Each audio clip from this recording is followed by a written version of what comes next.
All right, once again, welcome back to another exciting day in mathematics. Whoop, whoop. Warm up 25 is on the screen. Number one says solve. We have x over 3 equals 4 over x minus 4. Number two says factor by grouping, x squared plus 9x plus 8. And number three says solve for y and graph using the domain -2, -1, 0, 1, and 2. Equation given, 8x plus 4y equals 20. All right, copy that, and I'll give you guys some time to solve that. And ready and go.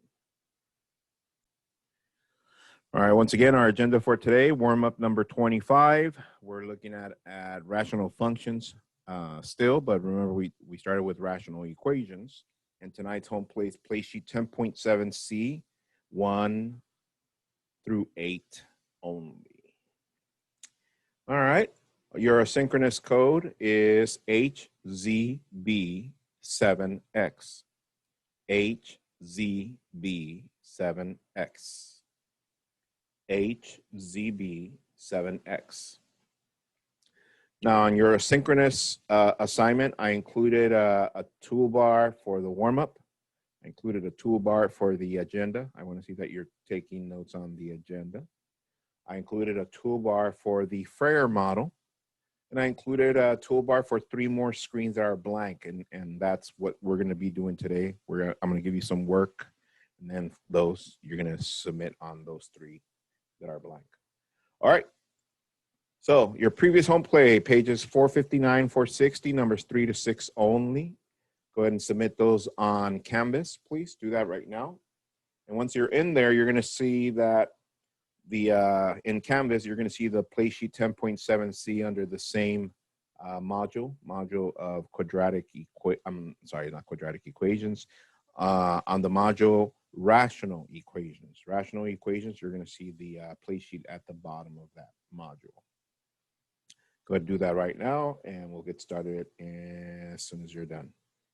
The objective is posted.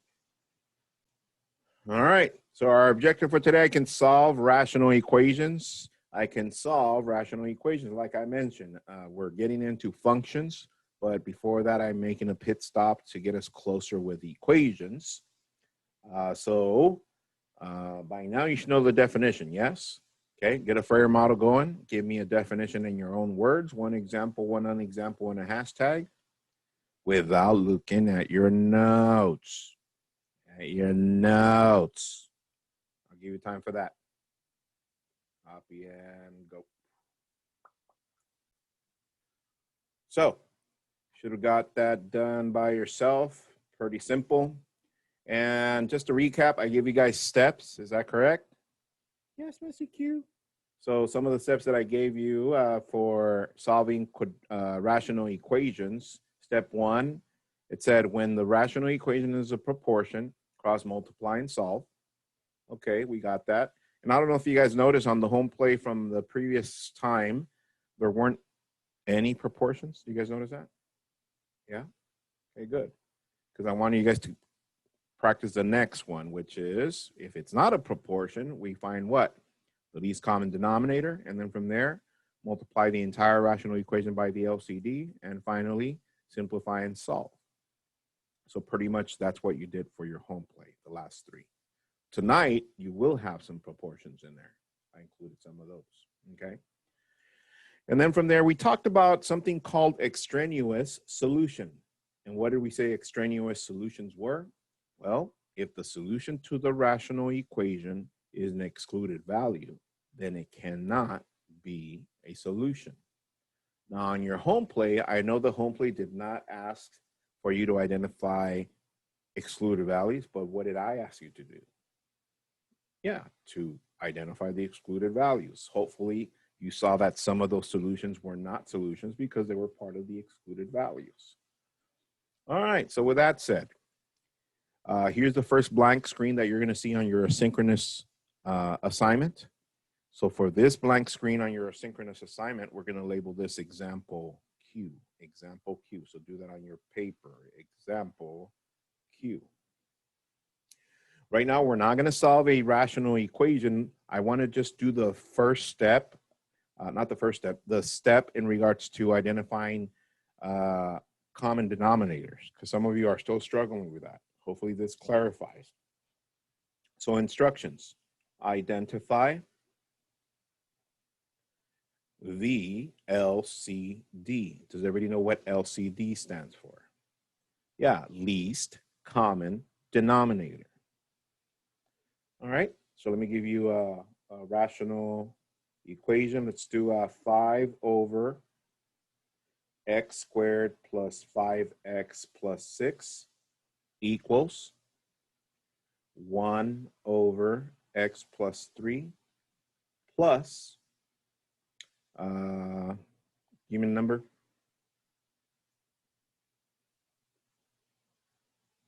12.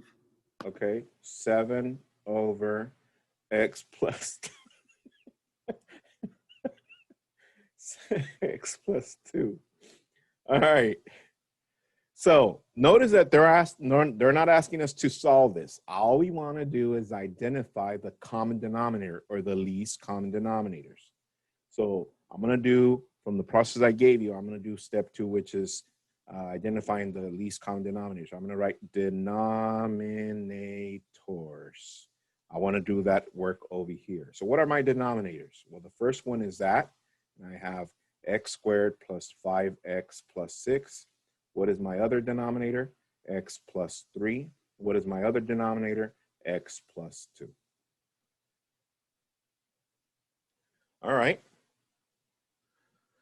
So to find a common denominator between all of these, my suggestion is starting with those that look alike. Which ones look alike?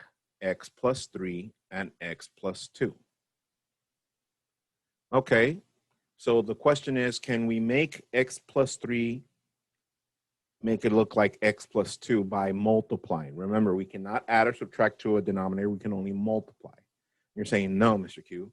And can I make x plus 2 into an x plus 3 by multiplying times anything? No. So when we can't, that means we multiply each other times each other. So this one, the first one, we're going to multiply times x plus 2. So it's x plus 2 times x plus 3. And the second one, we're going to multiply times x plus 3. So now we have x plus 3 times x plus 2. So the common denominator for these two is x plus 2 times x plus 3. Okay. So we have a common denominator for the last two denominators. But look at this one. This is a trinomial. What can we do to that trinomial to make it look like these? Yeah, I see Marissa saying factor. We got 6, we got 5. So factors of 6 that add up to 5. Show me with your fingers. 1 and 0. 5. Angeline, 0? You went like she's like, wow. Yeah, she said 2 and 3. 2 and 3. So we got x plus 2 and x plus 3. These are the factors for this denominator. But what do you guys notice now from the other two, the common denominator and this one, that they are the same? Well, guess what? This is my least common denominator for all three denominators, which is x plus 2 and x plus 3. And that's how we identify our LCD.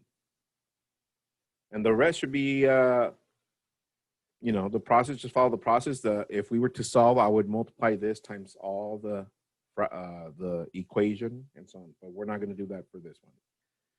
Let's do another example. I want you to write example super Q.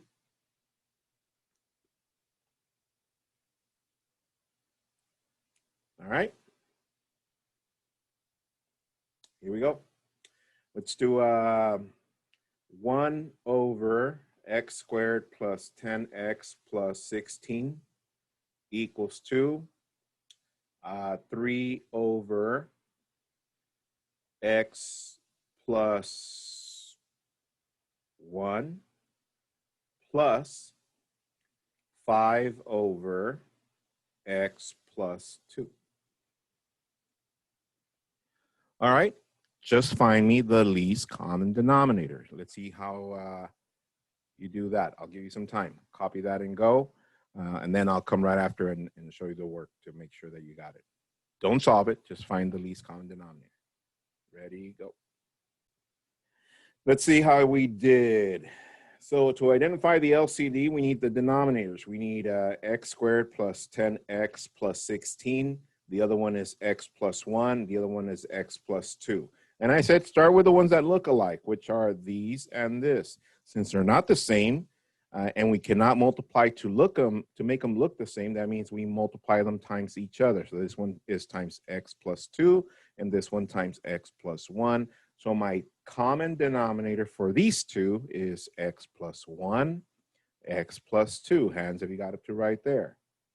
Okay, good. From there, we factor this trinomial to make it into this format. So we got 16 and 10. Factors were 2 and 8. So my factors for this one are x plus 2 and x plus 8. Hands if you got up to right there. Okay, so now at this point, we would say, well, they're alike. That's our LCD. However, they are not alike. We want to find out an LCD between this one and these. So the question is, what do they have in common? X plus 2 and x plus 2. So what does this one need, or the first denominator need that the other one has? X plus 1. So now what does the second one need that the first one has? X plus 8.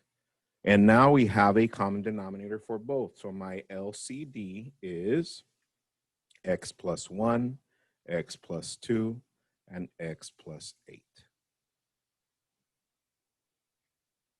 Hands if you got that. Okay. And so on and so forth. Okay. Any questions with this process? Fairly simple, yeah? Okay. So when you get to your asynchronous assignment, the first blank screen that has a toolbar at the bottom, make sure you take pictures of this work and submit that. Let's go to the home play. From the home play, I left you problems 3, 4, 5, and 6. Which one, if your life depended on it, which one of those 4 did you want me to go over? I see 6. Going once, 6 going twice. So, Trinity and Natalia, this is dedicated to you guys. Thank you for the recommendation. So let me go to, oh, sorry. Not bad. Let me go to number 6. There it is. On your blank sheet of paper, make sure you copy this. We're going to do this one together completely. And we have x squared minus 29 over x squared minus 10x plus 21 equals 6 over x minus 7 plus 5 over x minus 3.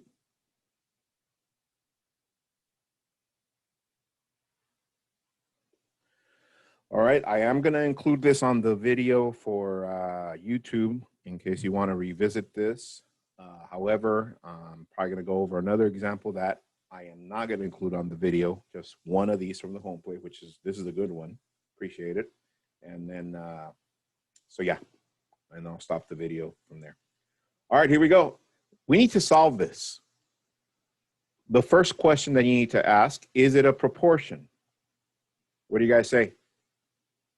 No, it's not a proportion. Remember, a proportion is one fraction equal to another fraction. This one has one fraction equal to 2 fractions. Here's one, here's another. So we cannot cross multiply.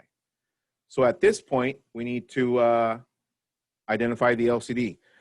Leonardo, stop it. Denominators. I saw you flicking that rubber band.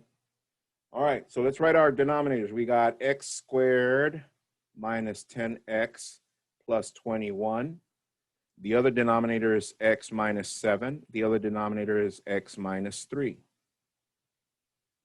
So, where shall I start, Hazel?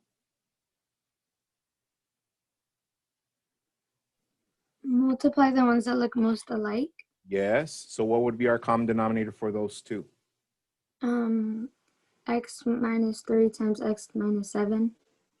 That is correct. Hands if you got that. Yeah, so in case you don't see it, make sure you write the ones that they're missing. So this one is missing the x minus 3. This one is missing the x minus 7. And now we have a common denominator right there. Next, I need to make sure that this one is common with this one, but this one doesn't look like it. So Reagan, what do I do to that one? What do I do to this?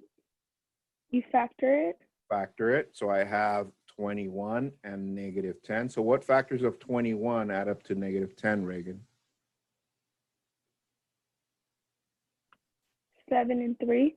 7 and 3. Okay, close. 7 times 3 is 21, but 7 plus 3 is not. Oh. Negative 7 and 3. Negative 7. And negative 3. Negative 3. So my factors are x minus 7, x minus 3. And what do you guys notice?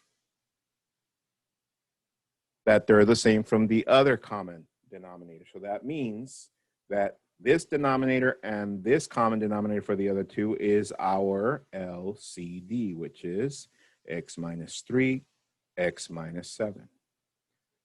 Woo! You're like, oh man, this seems so easy now. I know, right? So box this one in blue, because now in blue, the next step, we need to multiply the entire equation times the LCD, which is x minus 3 times x minus 7. But we only multiply the what? The numerators. So let's start with the first fraction. This one times this. Remember, write the denominator that was originally there, the numerator that was originally there, and then whatever we're multiplying. So I'm going to write x squared minus 29, which is that, times, what are we multiplying? X minus 3 times x minus 7. I'm going to put this in parentheses. There you go. Over, what is our denominator? X squared minus 10x plus 21, but we know what that is in factored form. Is that correct? Yeah, it's over here. We did factored form, so I'm going to write x minus 7, x minus 3 on the denominator. Equal to. We multiply that same LCD now times the next numerator. So I got 6 times x minus 3, x minus 7 over, what is my denominator on this one? X minus 7. Plus, I have 5 times the LCD, that is x minus 3, x minus 7, and all that over x minus 3. Okay, so now we're done multiplying. We're down to the last step. What is the last step? Simplify and solve. How do we simplify? Let's see. Luis, what do I do to simplify? Identify giant ones. Giant ones. So let's see. Let's go and identify giant ones one fraction at a time. So here we have x minus 7 and x minus 3. Those are my giant ones.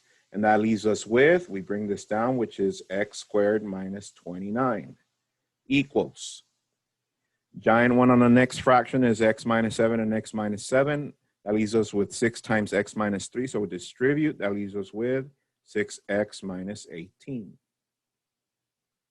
Plus, the next one has x minus 3 and x minus 3 as a giant one, but we're left with 5 times x minus n. So distribute in there. So we get 5x minus 35. Okay. Can we combine or simplify the right side a little bit more? Yes. So if we combine like terms, we have 6x plus 5x, that's 11x. Then we have negative 18 and negative 35, that's negative 53. All that equal to x squared minus 29. Look at that equation that we're left with. We can't simplify anymore. What is the name of that equation? quadratic equation? Yes, if it's a quadratic equation, what do we do, guys? First step, Equal to 0. equal to 0. Yes, that is correct. So I need to make this equal to 0. So I subtract 11x and add 53. Subtract 11x and add 53 to each side. So now it's equal to 0.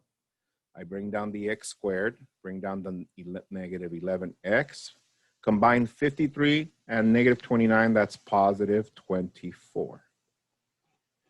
Yeah, as you go along, guys, that's why I clarify each concept. I don't know if you guys noticed, we fill out a Freyer model so that you understand what we're looking at and you can identify certain things and your brain can pick up as to what do I need to do once I get to that concept. There's going to be a lot of concepts that I'm going to be presenting. That's why you guys need to focus on those Freyer models, not just copy from your notes. All right, Amy, go. What do I do? You have two Power Rangers. Yes, let's factor. We got 24, negative 11. Factors of 24 that add up to negative 11. David? What? Factors of 24 that add up to negative 11. What did like 3 and 8 and both negative. Negative 3 and 8. Negative 3, negative 8. All right, so we end up with x minus 3 times x minus 8, and all that equal to 0. And then the rest is history. Set each one equal to 0. X minus 3 equal to 0. X minus 8 equal to 0. Solve. Plus 3 plus 3. X equals 3 plus 8 plus 8. X equals 8. All right. Are we done? According to the home plate, yes, but what did I ask you to do? To identify the excluded value. All right. Tell me what to write. Oh, would you use the one from the beginning of the equation? Yes, the denominator. So what are my denominators? X minus 7 equal to 0. X minus 3 equal to 0, which are these two. But what do we know about this one? That it's these two also, yes? So we only write them once. Thank you. So let's solve. Plus 7 plus 7. X equals 7. Plus 3 plus 3. X equals 3. So my excluded values are 3 and 7. Okay, so pay close attention to this next part. Look at our excluded values and look at our, according to us, our solutions are over here, solutions to that equation. These are excluded values. These are, according to us, the solutions to that equation. What do you notice? Rosa.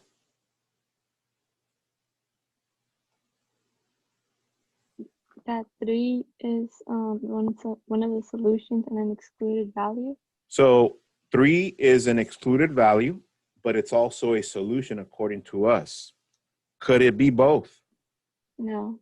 No, it could be the excluded value because that's what we found. So could it be a solution, guys? No, because it's excluded. So cross it out and write not a solution. And this is known as extraneous. Extraneous. So what's my only solution to this rational equation? My only solution is x equals 8. Gabriel, why is that our only solution? Because that's the one that's not excluded. Exactly, that's not excluded. The 3 is excluded. That means we can't use 3 or else it's going to give us the denominator of 0. Okay. All right. So that's the work that you needed to have done on your home play. I'm going to stop the video at this point. Once again, guys, if you need extra support, make sure you're attending tutoring. It's free. See you guys till next time. Peace.